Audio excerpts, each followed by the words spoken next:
गढ़चिरौली मुठभेड़ में मारे गए नक्सलियों का किया गया शिनाख्त। गढ़चिरौली मुठभेड़ में 30-60 जवानों को मिली बड़ी सफलता। 60-60 लाख के 2 नक्सली समेत 5 नक्सली ढेर। डीपीसीएम जया उर्फ भूरी और दोकम सब्जी उर्फ अकंतु दशक तुलावी हुए ढेर। मुठभेड़ में 3 महिला और 2 पुरुष नक्सली मारे गए थे।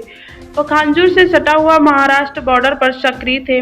मारे गए नक्सलियों के कंपनी नंबर 10 से हुई थी आमने सामने जवानों की। गढ़चिरौली एनकाउंटर में 38 लाख के इनामी 5 नक्सली ढेर 4 डीवीसीएम भी मारे गए और 23 C60 की टुकड़ियां और 2 क्विक एक्शन टीम सीआरपीएफ की ऐसी जॉइंट ऑपरेशन हमने लॉन्च की थी।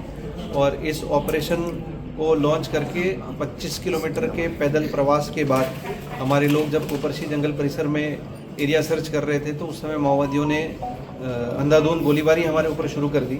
उसके बाद जब हम उनको फॉलो करते हुए आगे की तरफ गए तो नारायणपुर के एरिया में हमारी बड़ी मुठभेड़ 2 ठिकान पे हुई और एक ठिकान पे, दोनों ही ठिकान पे हमें नक्सल साहित्य और लिटरेचर प्राप्त हुए हैं। और एक ठिकान पे 8 घंटे की गोलीबारी के बाद वहाँ पे हमें 5 माओवादियों के मृतदेह मिले, जिसमें से 2 पुरुष और 3 महिला माओवादियों का समावेश है। जो 5 माओवादियों के मृतदेह मिले उसमें 2 बड़े कैडर हैं, एक जया भूरीपदा जो divisional committee member company number 10 की और commander in chief Uttar Gadchiroli division की थी, उसका मृतदेह हमें मिला है। एक साउजी तुलावी जो गोरेकसा धानोरा का रहने वाला है गढ़चिरौली का, वो divisional committee member Gadchiroli supply team का था, उसके मृतदेह हमें प्राप्त हुई है। और 3 प्लेटून मेंबर देवे वीके बसंत और सुखमती मड़काम, ऐसे 3 प्लेटून मेंबर के मृतदेह का भी समावेश है।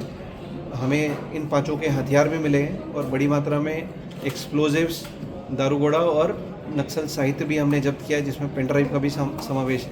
इन सब की एनालिसिस की जा रही है और